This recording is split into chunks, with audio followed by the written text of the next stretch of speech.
স্বরাষ্ট্র উপদেষ্টার পদত্যাগের দাবি উঠেছে। আমরা মনে করি নৈতিকভাবে উনি আর এই দায়িত্বে থাকতে পারেন না। 5ই আগস্টের পরবর্তীতে আমরা দেখেছি বাংলাদেশের আইন শৃঙ্খলা ফেরত আসে নাই। বাংলাদেশে জুলাই গণঅভ্যুত্থানে অংশগ্রহণকারীদের টার্গেট করা হয়েছে, শহীদ পরিবারদের টার্গেট করা হয়েছে, মামলা বাণিজ্য করা হয়েছে, বিচার ঠিক মতো করা হয় নাই।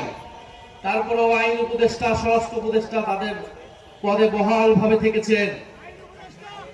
আমরা বারবার আপনাদেরকে সাবধান করেছি, কিন্তু আজকে আমার ভাইকে গুলি খেয়ে জীবনের ঝুঁকি নিয়ে আজকে তাকে বাংলাদেশ ছাড়তে হচ্ছে।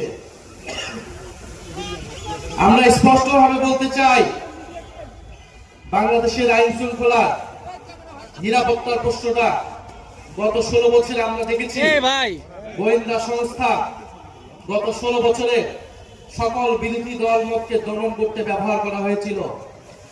এত অভিজ্ঞ আমাদের গোয়েন্দা সংস্থা, তারা গুম খুন সবকিছু দক্ষতার সাথে করতে পেরেছিল, কিন্তু 5ই আগস্টের পরে তাদের দক্ষতা কোথায় যেন চলে গিয়েছে।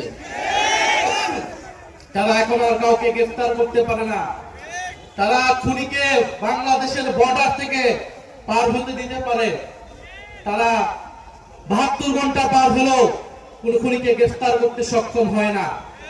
ফলে শুধু স্বরাষ্ট্র উপদেষ্টা নয়, কোথা থেকে এই ধরনের খেলা চলছে সেই ডিপ স্টেট নিয়ে আপনাদেরকে কথা বলতে হবে, সেই গোয়েন্দা সংস্থা নিয়ে আপনাদেরকে কথা বলতে হবে।